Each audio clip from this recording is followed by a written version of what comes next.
Tuhanmu ada di bawah kakiku. Maksudnya apa? Bukan menghina Tuhan kita, tetapi kebanyakan orang sekarang menjadikan dunia itu sebagai Tuhannya, sedangkan Syekh itu mendapatkan dunia itu tunduk di kakinya.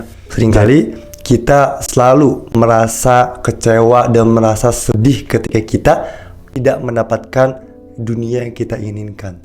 Misal, ada orang yang pengen masuk kuliah yang jurusan tertentu dan ia gagal mendapatkannya. Kita merasa sedih dan merasa kecewa. Ada juga yang ia ingin membeli barang sesuatu yang ia inginkan dan ia tidak menggapainya dan ia merasa kecewa. Bisa jadi ketika kita kehilangan barang atau dunia itu sendiri, kita merasa kecewa karena tujuan kita belum masuk ke tujuan yang sesungguhnya, yaitu akhirat. Seharusnya kita sebagai manusia, kita tahu bahwa akhirat itu adalah tujuan utama kita. Jadi, apapun segala orientasi di dunia ini, semuanya harus dihubungkan dengan akhirat. Masa sih kita kecewa dengan kehilangan dunia yang kita pegang, padahal dunia itu bisa dicari lagi atau bisa didapatkan di waktu lain.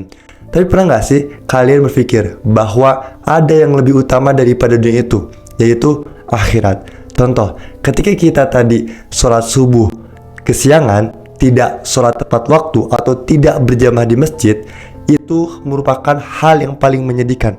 Kenapa? Karena itu tidak bisa diulang lagi. Kita harus menunggu besok hari untuk bisa sholat subuh berjamaah. Sedangkan kita akan hisap tentang subuh tadi. Kenapa kita bisa kesiangan? Jadi seharusnya kita tuh lebih khawatir dan sedih tentang amalan ibadah kita, karena amalan ibadah itu ada batasnya dan hanya di dunia saja kita bisa meraih amal ibadah itu. Ketika kita di akhirat, kita bisa mendapatkan apa yang kita belum dicapai di dunia. Tetapi ketika di akhirat, kita tidak bisa mengulang waktu untuk beramal ibadah. Makanya seharusnya sebagai seorang manusia yang yakin dengan adanya akhirat dan Tuhan kita itu Allah Subhanahu wa Ta'ala, seharusnya kita lebih aware lagi. Kita harus lebih fokus lagi tentang akhirat kita. Jangan sampai kita tertipu oleh dunia ini. Bahkan Allah sering menyebutkan di dalam Quran bahwa dunia itu hanya senda gurau, karena memang dunia itu sehina itu. Kita tidak mendapatkan dunia itu hal remeh. Tetapi kita kehilangan amal kebaikan kita yang kita harusnya bisa dapatkan, tapi kita amal berleha, itu seharusnya kita bikin sesali dan itu membuat kita harusnya overthinking lagi.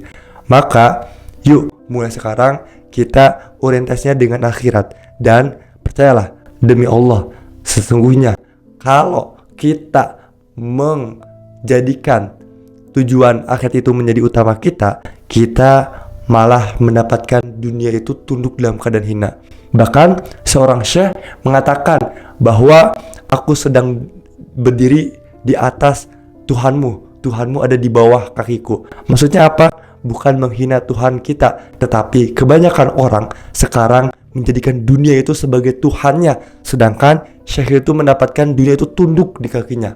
Jadi jangan sampai kita menjadikan dunia itu tujuan yang akhir, padahal ada kehidupan yang lebih abadi, yang lebih kekal, yang lebih nikmat atau lebih sadis, yaitu akhirat. Oleh sebab itu, yuk kita orientasikan akhirat untuk tujuan kita, supaya kita bisa mendapatkan dunia tenang, akhirat bahagia. Bukan malah sebaliknya, dunia tidak ada habisnya dan akhirat kita malah terbengkalai. Semoga Allah meridhoi kita segala apapun aktivitas kita untuk mencapai tujuan kita, yaitu ridho Allah Subhanahu wa Ta'ala.